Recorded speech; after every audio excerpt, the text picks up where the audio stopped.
Thanks for staying up later. Karen Allen is with us tonight. She was, as you know, Marion Ravenwood, the first heroine in the Raiders of the Lost Ark trilogy, but we're not going to start there. We're going to start with Starman, which was an enchanting movie of 5 or 6 years ago, a John Carpenter film that I understand you weren't 100% sold on. It took you a while to agree to do it. Is that true? Well, I read the script and I set it down and I thought, what a beautiful story. I remember being initially just very impressed with the writing and with the actual storytelling in the script. But I was a little apprehensive about playing the character, just, I think, because of the circumstances that the character is in, that she meets a man or a being who has sort of come from outer space, has sort of reconstituted her husband's physical body and image, and I think it was just one of those difficult sort of what-ifs. You know, what if my husband passed away? I woke up in the middle of the night one night and a being from another planet and I just thought, I wasn't certain how you go about creating that believably. You must have thought it had some potential, no matter how skillful the people involved were, some potential to be either absurd or schmaltzy or both. I think I had a certain amount of fear of that. And I suppose, actually I don't know if Jeff ever did. I remember John Carpenter telling me Jeff walked in with the character when John first met him. And Jeff had sort of come up with, he'd been watching his children and watching birds. And he had sort of come up with this sort of like behavior that had to do with sort of everything being new, everything being a discovery. Everywhere his eye landed was this whole new discovery of something. And now that you say it, mentioning watching birds, there was that little movement of the neck and that kind of thrust of the face that he affected there. Yeah. Fill her up unleaded. Gas. Gotcha. For someone who studied at the Strasberg studio and has done lots of stage work, Animal House is an interesting note on your resume. Yeah. Did you have reservations about it, or was it at a stage of your career where you said, hey, this could be good, I got to grab this? I didn't have reservations about it. I read it, I thought it was funny. I liked the character, I liked Katie. I found her very relatable too. She really got to be the voice of reason in the film. And I just had a great time. It was a wonderful group of actors that they put together for the film. And no, I didn't. Somebody told me that during the course of that, or shortly after it, I forget which, you had a conversation with Belushi about the nature of fame. I did. Well, I guess, Animal House was really, he had done a little part in Going South. Is that I forget if he was in it, but But Animal House was his first film, although he was quite well known already from Saturday Night Live. And I, at the time, was a sort of mad harmonica player, and I had brought all my harmonicas and everything to the set of Animal House, or not to the set, but we would all play music afterwards. And so he would come from time to time and pound on my door in the village where I was living and sort of want me to come out to some blues clubs and hear some great harmonica players, guitarists, singers. And I do remember having a very touching conversation with him about, I think, he found it an extremely difficult adjustment to make, to suddenly, become extraordinarily famous. And I think in some way he was trying to show, I had just come to New York. I'd been in New York about 4 or 5 months when I had been hired to do Animal House, and I think he was trying on some level to warn me or to share some of his experience with me of what it felt like to suddenly have so much attention on you and so much to be in the spotlight to such an extent. And I don't think it, I remember feeling that he was extremely uncomfortable with it. Do you do a tentative little dance yourself with the idea of stardom? A lot of the reviews of your work have been close to rhapsodic, and you've been in at least two tremendously successful films, The Raiders of the Lost Ark and Starman, and there have been others. But I think it's fair to say that you're not a megastar. Yeah. Is that circumstance or a distance that you purposely keep? Gosh, I don't know. I think I just like going about having a career in my own way, and I don't feel that I've really sort of pursued fame necessarily, pursued big pictures. A lot of times when I've done a film, as opposed to really feeling like, okay, now I've got to go and build this incredible film career, a lot of times the next thing that'll come along is a play, and I'll end up off, you know, up at the Long Wharf or something doing a play. And I suppose there are people who you know, in the industry who don't quite understand my approach. I don't know whether I'm shy of sort of fame or you know, building any sort of specific career. I just know that my interests sort of seem to create my own path in acting, and that I like doing both. I like doing something which is as high profile as a film, and then I like going off and doing something a little bit more private and more personal, which I find is the way I feel about the theater, that it's a much more intimate experience with the audience. Is Raiders of the Lost Ark a plus all the way across the board, or was it in some sense kind of an unwelcome signature for you? I think it's been, what happens, I think, a lot of times when one film is enormously successful, you get so identified with that film until you're in another film that is equally successful or more successful. Well, it's pretty difficult to make a film that's going to be more successful than Raiders of the Lost Ark. So I think in that sense, I made the film 10 years ago, and in that sense, that film has sort of followed me through the years and through an enormous amount of other work that I've done. Somehow people always hearken back to Raiders of the Lost Ark, which is great in a certain way, but at the same time, I think that happens to all actors. Yeah. That there is one film or two films that somebody gets identified with. I think in the way that it's difficult in certain ways, because a lot of times I might be interested in playing a character in films that's enormously different than Marion Ravenwood or even Jenny Hayden in Starman. And that very often what happens is you kind of get put in a niche, or people identify you with a certain type of film or a certain type of character, and that you have to work very hard to break that mold, to break out of that, to make people see you differently.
I need one of the pieces your father collected.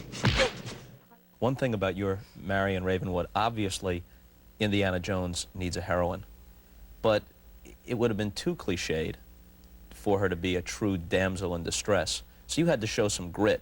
You pop him in the nose right off the bat. Right. You got guys throwing knives at you, and they got flaming whips and stuff, and you're still holding fast in the face of this danger. That was the twist that gave it something other than, like, let's just update, you know, Tess Trueheart tied to the railroad tracks or something. Yeah. Yes. And I really wanted her to be that way, too. I felt like I had to get in there and fight to not have her become, on some level, a damsel in distress. Because a little bit, I think the story initially had been written that way, that she sort of starts off as this very, very tough heroine, and then once she gets away from that bar in Nepal, and once we've seen this sort of wonderful, steely character, you know, you put her in this little white dress with no back and rip it off in little high heels. Suddenly she's just helpless. But I didn't want her to become helpless, even in her little white dress and her little high heels. You've had several stage roles, obviously, but one that's particularly interesting to me is Helen Keller, about 20 years after where most people visualize her from The Miracle Worker, and Jane Alexander played the Annie Sullivan character. How did you go about portraying Helen Keller and knowing that you were getting it close to right? What was the process? Well, I began with a number of things. Her voice became very important part of the process for me. And I spent quite a bit of time with children who were learning, deaf children who were learning to speak. And I think one thing that was very liberating is I began to realize that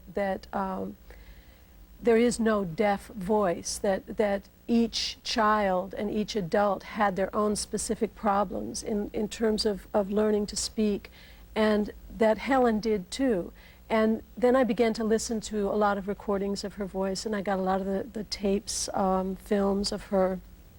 There's some amazing ones of her and Annie.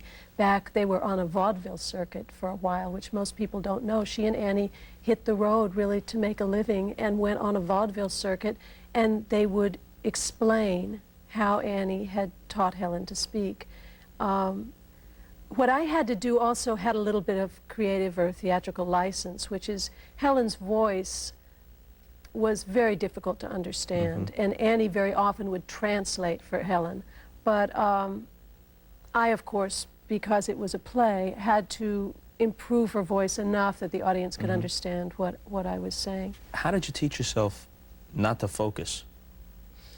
How did you get a sort of haze around yourself? There were a lot of really interesting problems with the character. I had to be able to hear because I had cues. I had to be able to see because I literally had to walk onto the stage and I had to move through the rooms. And even though I had learned to use furniture and things on the floor as reference points, there still had to be a sense of knowing where people were on the stage, knowing where the stage ended, and so what I learned to do is I learned to literally relax the muscles in the eyes that we use to focus. And I would relax those, and my eye wouldn't really see anything, except I would have some sense of peripheral vision where I would notice movement. But what it did is it allowed me, as the character, to sort of be in a place of belief where I really believed I wasn't seeing, even though on some level, of course, I was. You couldn't react to movement, at least not No, I couldn't noticeably. react to it, but I very often had to know Yeah. that the movement was taking place. So it's very difficult. It took place over a long period of time to be able to have someone come toward you and to not instantly do the things that we Sure. normally naturally do in response to someone extending a hand towards you, or and with the voice it was even more difficult because I couldn't hear inflections when people would speak to me. So things, Jane Alexander as Annie would spell something into my hand and speak at the same time, but I couldn't respond to her as though I had any awareness of the inflection or of the attitude or the emotion in her voice. I had to respond completely in relationship to what she was doing to my hand. How do you go about assessing where you stand in a stage performance? Because except for maybe opening night or something, there's nothing on tape or on film. How do you evaluate it? That's an interesting question. For me, it's mostly instinct. There are always areas that usually when I even begin the first night in front of an audience, up until the opening night, sometimes up until the very last performance, where there are areas of the play that just elude me, or elements of the character that continue to elude me, moments in the relationships between the characters. And I think just instinctively I'm very aware of what those are. And I focus on them little by little by little. And sometimes there are just those wonderful accidents. You'll come on stage in a very different frame of mind one night, and the scene will go very differently, and suddenly you'll understand something about the scene that you've never understood before. And probably it has to do with getting away from your intellectual idea of what the scene is about, and just really being in the moment and playing off the other actors and being alive with the words, and suddenly it becomes something that has been completely unclear for weeks or months can suddenly be true for the first time. Back with Karen Allen, into the little-known facts file we go. You were in Manhattan. Mm-hmm. And as a matter of fact, you enjoyed it, you had a nice meal, and then you left Manhattan and went to the Bronx. You were in Manhattan, and what was your role in this fine film? Well, you have to remember, at the point Woody Allen plays a writer who is extremely unhappy with his writing for this program, which is a comedy. And there's a point in which he's up in a booth, and the show is going on down below, and he's talking about how terrible his writing is and how bad the show is. And he's surrounded by, I think there are two men up there who are popping pills and saying, here, have a Valium, and he keeps going on and complaining about it. And down on the stage, on the sound stage, you see three comedians who are doing a bit, a little skit. And we're doing, I think it's an interview skit we were doing, and I'm playing the wife of a close personal friend of Jimmy Connors, not Jimmy Connors, Jimmy Carter's. And I'm catatonic. It's an interesting slip, though. Yes, it is, isn't it? And I'm catatonic, and this came out of an idea that I had. Woody Allen hadn't had a chance to write us something, and so he had basically said, we're going to go up and shoot this, and you three just make up a bit. And he wanted it to sort of be in poor taste. So we had come up with a bit which was going to be like a game show, sort of name that neurosis or name that psychosis. And I was going to play a catatonic, and a doctor was going to bring me on, and it was going to be a sort of silly kind of idea. And in the end, we changed and incorporated another idea, and I ended up still playing the catatonic. So it's just little flashes. It cuts back and forth, but I'm not surprised you don't remember, you don't remember it. You've written a screenplay. Yes. About 7 years ago, I read a book by Walker Percy called The Second Coming, which is just an extraordinarily beautiful story, basically a love story set in the South in the early 80s. And I've written the screenplay to that, and we're in the process of, it's headed towards being made as a film now. And you'd appear in it as well, right? I don't think I would, actually. Really? No. There may have been a point years ago when I first encountered the material that I had thought that there's a role of a woman named Alison Huger that I had thought I wanted to play. I think my first fascination with the material was really the character. But now that I've become so much more involved with the writing of it, I think it's very difficult to try and do both. I don't think I'd want to continue to work on the screenplay and try to act in the film simultaneously. Karen Allen put in a half an hour. She didn't have to dodge any daggers or shriek at snakes. On the other hand, no handsome guy came down from outer space to whisk her away either, so it's a mixed bag. We're out of here. See you later.